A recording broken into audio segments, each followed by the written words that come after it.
Bonjour, aujourd'hui c'est la 18e étape du Tour de France de Gap à Barcelonnette. Voici le sommaire. Xavier Poulain du Gaulois, Miguel Martinez, le père de Lenny Martinez, les anecdotes de Dédé, les images du jour, les mains sur les cocottes. Bonne émission!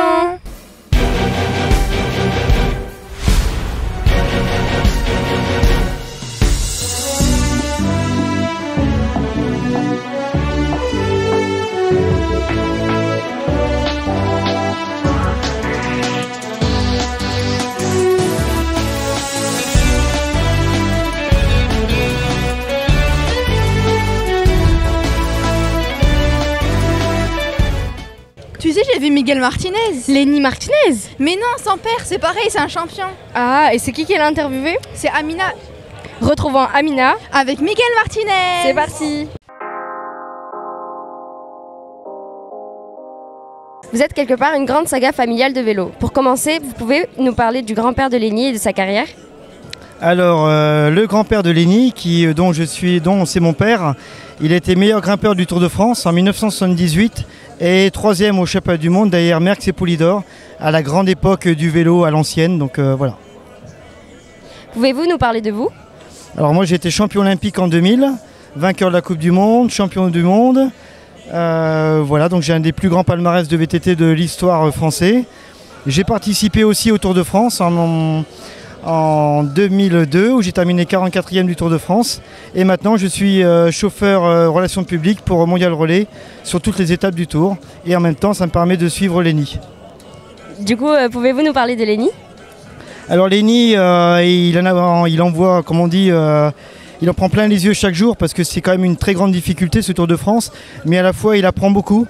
C'est son objectif de sa carrière, d'être l'un des meilleurs sur le Tour de France un jour, d'être le meilleur grimpeur, de peut-être pourquoi pas un jour gagner le Tour, mais voilà, pour l'instant il apprend, il est là, il est heureux. Il me dit que la difficulté chaque jour est quand même assez intense, mais il trouve un tel plaisir à faire du vélo avec tous les spectateurs que ça compense largement. Il est encore très jeune, quels sont les points d'amélioration pour Lenny? Alors les points d'amélioration, c'est que bon, pour l'instant il en a pas, en fait il progresse chaque jour, on va dire là où il va progresser c'est parce qu'avec l'âge il va prendre plus de maturité. Malheureusement, il n'est pas arrivé dans une condition optimum parce qu'il n'était pas prévu sur ce Tour de France. 5 jours avant, il n'était pas prévu. Donc, il n'est pas arrivé au optimum de sa forme. Et c'est vrai qu'il subit un peu plus la course parce qu'il a toujours un cran en dessous par rapport aux autres. Mais c'est pas grave. Il est là, il apprend. Et un jour, on le verra à l'avant de la course. Et comment vous trouvez ce Tour de France 2024? Je trouve ce Tour de France, il est très exigeant. Parce que en fait, les dernières étapes vont être toujours pratiquement en montée. Ils ont subi la chaleur, ils ont subi le froid, ils ont subi un peu de tout. Et ça reste un Tour de France, pour moi, je trouve très difficile. Merci beaucoup. Avec plaisir. Bonne journée. Amira, est-ce que tu es capable de continuer la chanson? 68 millions de Gaulois. Et toi, et toi, et toi. Mais bien sûr que je connais le jingle. Ah ouais, hein, tu le connais bien, le jingle. Bon, moi hier, je l'ai eu en boucle, je le connais par cœur. Ça tombe bien, c'est rare, j'ai interviewé Xavier du Gaulois. Ah bon? Ouais, il a de la chance. Bonjour. Bonjour. Alors, pouvez-vous nous parler de votre parcours professionnel et comment vous êtes arrivé chez Le Gaulois? Alors moi, avant d'arriver chez Le Gaulois, j'ai eu une carrière dans la grande distribution. J'ai travaillé dans un hypermarché et au bout de quelques années, le groupe LDC, qui est le groupe qui distribue la marque Le Gaulois, était mon plus gros fournisseur. Je les ai appelés, je suis arrivé chez eux. Quelles sont vos principales responsabilités au sein de l'entreprise? Alors, je vais parler de mon vrai métier. En dehors du Tour de France, je gère toute la mobilité du groupe LDC. C'est-à-dire que tout ce qui est véhicule, tout ce qui est station-service, tout ce qui fait rouler des véhicules. Donc j'ai à peu près 2200 cartes grises à superviser. Et j'ai également, mon deuxième rôle, c'est de m'occuper de l'événementiel du groupe LDC, d'où ma présence sur le Tour de France. Quels sont les objectifs principaux de votre participation à cet événement?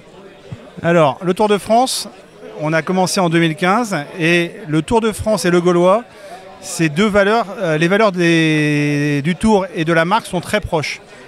Le Gaulois, Tour de France, c'est français dans les deux cas. Nous le but c'est d'aller à la rencontre de nos consommateurs. On croise à peu près 12 millions de personnes tous les ans sur les bords de route du Tour. Et donc pour nous le Tour de France c'est un bon complément, la marque est connue, c'est un bon complément pour aller au contact de nos consommateurs, de les rencontrer, de leur offrir des petits cadeaux et de partager un moment de bonheur avec eux. Quel impact le partenariat avec le Tour de France a-t-il sur les ventes et la notoriété de la marque? Alors ça, au risque de vous décevoir, on n'en sait rien. Parce que la notoriété d'une marque, on peut la mesurer tous les ans, mais on est incapable de dire si c'est un événement ou un autre qui a contribué à la progression ou à la régression d'une notoriété de marque. Est-ce que si la marque Le Gaulois est plus connue demain, est-ce que c'est à cause ou grâce au Tour de France? Je n'en sais rien. Ça peut être en magasin, ça peut être les produits, ça peut être les commerciaux, ça peut être nos campagnes de pub télé. Donc aujourd'hui, tout ce qui est communication hors média comme est le Tour de France, c'est un complément dans nos stratégies globales médias.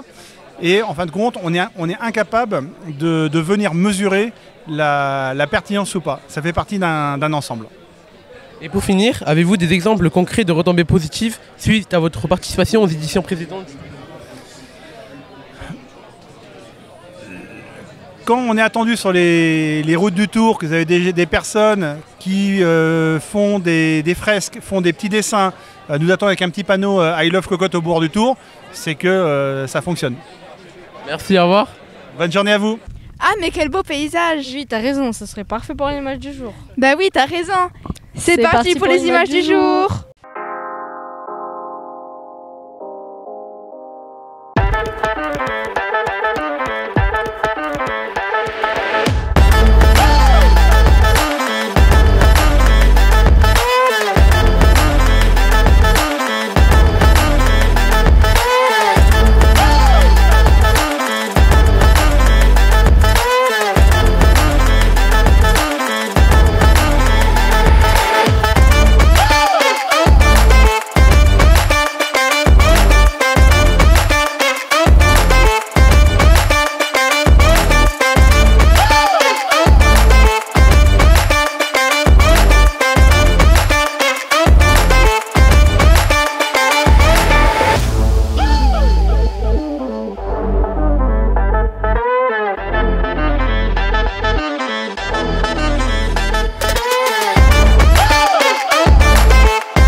Mais Safia, tu fais quoi? J'essaie de faire comme les supporters au Tour de France.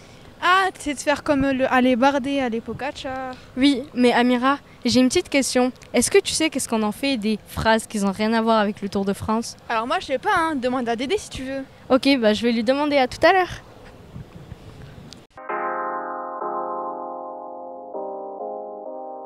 Coucou Dédé. Coucou. Ça va? Ouais, très bien et toi? Oui, ça va. Sur la route du Tour, il y a plein de phrases, de mots pour les cyclistes, on est bien d'accord. Et est-ce qu'il y a des phrases qui sont interdites ou est-ce qu'il y a des tags, etc., qui sont effacés après?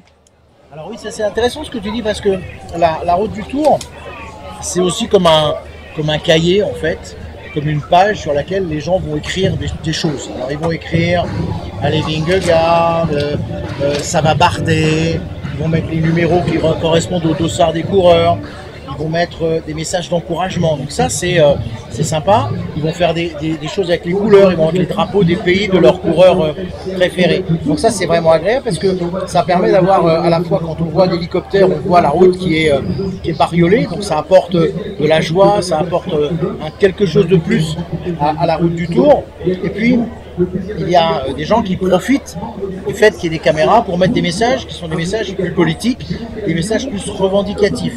Alors dans ces messages-là, on a par exemple ceux qui sont contre les éoliennes, ils vont marquer non aux éoliennes. Il y a celui qui est contre la déchetterie, non à l'usine de retraitement.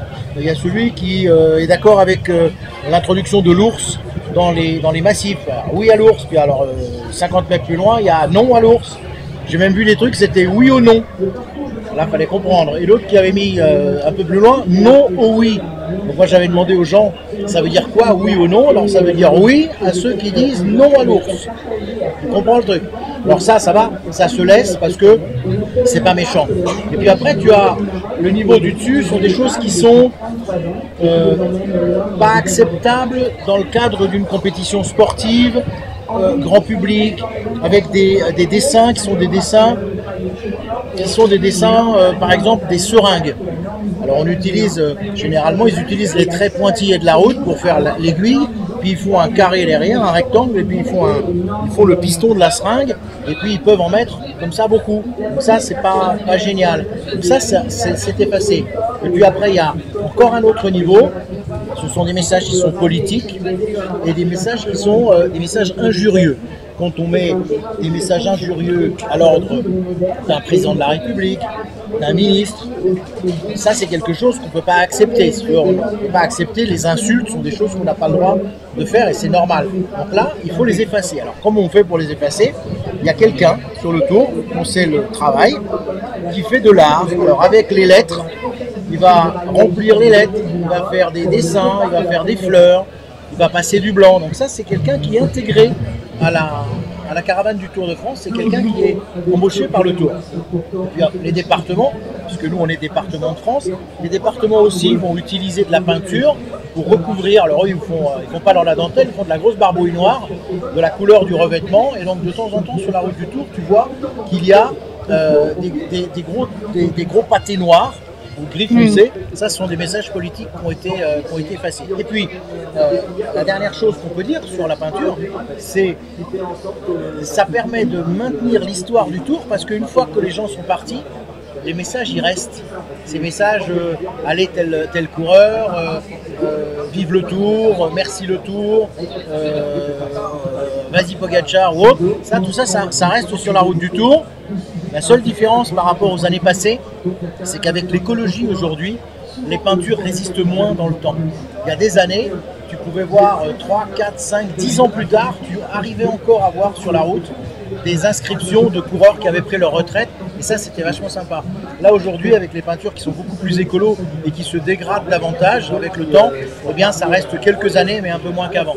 Mais ceci étant, c'est quand même une belle image qu'on donne quand on voit des hélicoptères, et tu verras, tu les as vus à la télé, et c'est vraiment très très sympa. C'est aussi ça le Tour.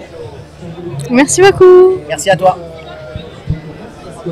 Aujourd'hui on va manger des oreilles d'âne. Attends, quoi? Ils ont coupé des oreilles à des ânes? Mais non, c'est juste ça s'appelle comme ça. Bon, moi je dois aller rejoindre Choumana pour en faire. C'est parti! Bonjour Johanna. Bonjour Safia. Dis-moi, c'est vrai ce que l'on m'a dit? De quoi? Qu'on va cuisiner des oreilles d'âne. Oui, et d'ailleurs, on commence. Ah non, sans moi. Désolée. Des oreilles d'âne, n'importe quoi. Mais ça n'a aucun rapport avec l'animal. Promis? Promis. Les oreilles d'âne est un mets traditionnel créé au-dessus de Gap. C'est un gratin d'épinards sauvages et de lasagne ou de pâte à crêpes. Il tient son nom de tétragones sauvages qui ont à maturité la feuille en forme d'âne. On va commencer par faire notre pâte à crêpes. Mais on n'est pas en Bretagne. Et non, mais là, la crêpe est la base pour nos lasagnes. Des œufs, du lait, du sucre et de la farine. On va passer aux oreilles. Oui, prenez des blettes ou des épinards. C'est vrai que ça ressemble un peu aux oreilles d'âne. Ouais, vite fait. Avec quelques verres de génépi, je verrai mieux l'âne en entier. On fait revenir notre oignon et notre ail. Et notre crème fraîche. Maintenant, on s'attaque aux crêpes. Il nous en faudra 5 pour réaliser nos couches qui serviront de lasagne. Pour la petite histoire, le mot crêpe vient du latin crepus, qui veut dire frisé. Une louchée de belle pâte liquide prend en quelques secondes cet aspect frisé qui lui vaut son nom d'origine. La crisp est devenue la crêpe, mais aurait très bien pu s'appeler la frisée. Dans la crème, nous mélangeons nos blés tachés. Ça a l'air bien calorique tout ça. N'oublie pas, nous sommes en montagne, il faut que ça tienne au corps. C'est parti pour le montage de notre plat. On dispose une crêpe dans le fond du plat et nous rajoutons notre préparation et ainsi de suite jusqu'à épuisement des ingrédients. On finira par une dernière crêpe recouverte de comté râpé. Direction le four pour 30 minutes. Original nos oreilles d'âne, non? C'est vrai que tu m'as fait peur tout à l'heure. Tu as le programme de demain? Oui, on sera du côté d'Isola de midi. Et on prépare quoi? Demain, on vous fera découvrir les ravioles du Champsor. J'ai hâte. À demain.